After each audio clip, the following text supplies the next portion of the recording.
Hey everyone! Today we're going to tackle our first gin drink on this channel. And what better place to start than what many consider to be the ultimate gin tiki drink, the Saturn.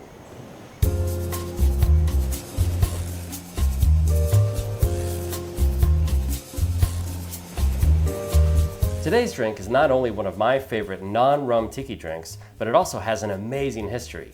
For starters, when it was first created, it was actually called the X-15, named after the rocket plane of the same name.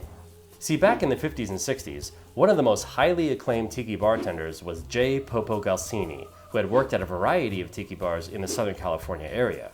One place he worked, the Kona Kai, was a regular watering hole for engineers from Douglas Aircraft who designed the X-15 rocket plane.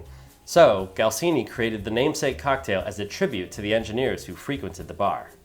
However, not long after he created the drink in 1967, an X-15 plane had crashed and claimed the life of the pilot. After the incident, Galsini decided to rename the drink to the Saturn cocktail. And on a much brighter note, he then took the recipe to the 1967 International Bartender World Cocktail Championships and won. Now, some feel that the Saturn name came from the Saturn V rocket that was used in the first Apollo flight, which came just a few weeks after that fatal X-15 crash. But this was never confirmed by Galsini himself. So let's take a look at that recipe.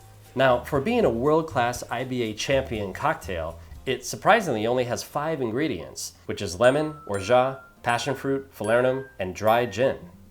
The result is meant to be a nice balance between sweet and sour, and in fact, you're encouraged to rebalance the pours of those 3 syrups used until an optimal result is achieved. But tonight we're just going to use the pours exactly as they were found when Jeff Beachbum Berry resurrected this otherwise lost recipe from Galsini's archives. So let's jump in. Let's start with the lemon juice, the passion fruit syrup. In this case we're using Liquid Alchemist passion fruit, 1/4 ounce of falernum,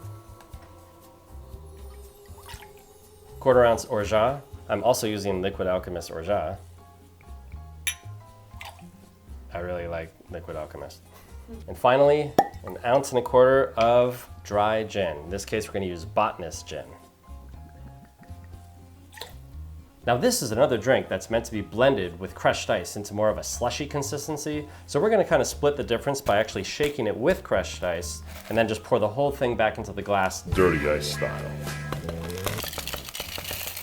All right, we got the ice in there. Let's shake it to get it all slushed up. Also just sounds cool.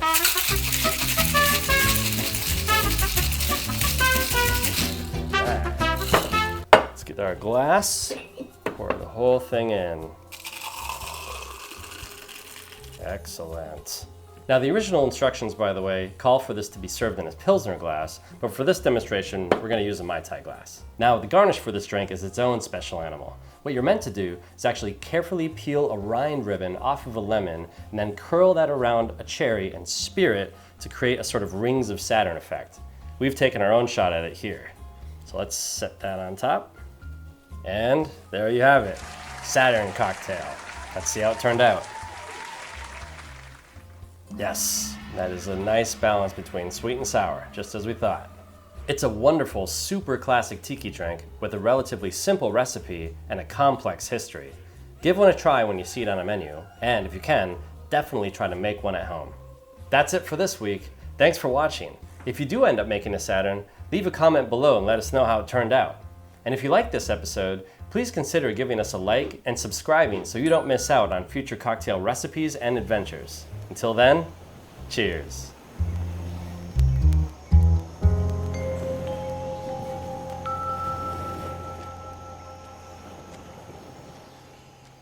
Take 1 of 600. Many consider it to be the ultimate tiki drink. That doesn't sound very good. International Bartender World Championship storm. Ooh, it's only a little bit fermented.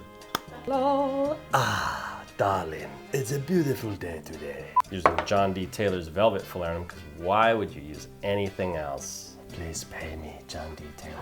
Well, that's it for this week. Thanks for watching. Bye. Forgot what to say. Hey, thanks, Jason and Heather. You can't really see it, but there it is. Maybe you can see it over there. I wanted to show you a picture of the Kona Kai, but I couldn't find a goddamn photo of it because there's so many different Kona Kai restaurants that have existed all throughout time. And I looked in 3 different books and all across the internet, and the internet has everything. Except for Kona Kai. Except for this. Lame.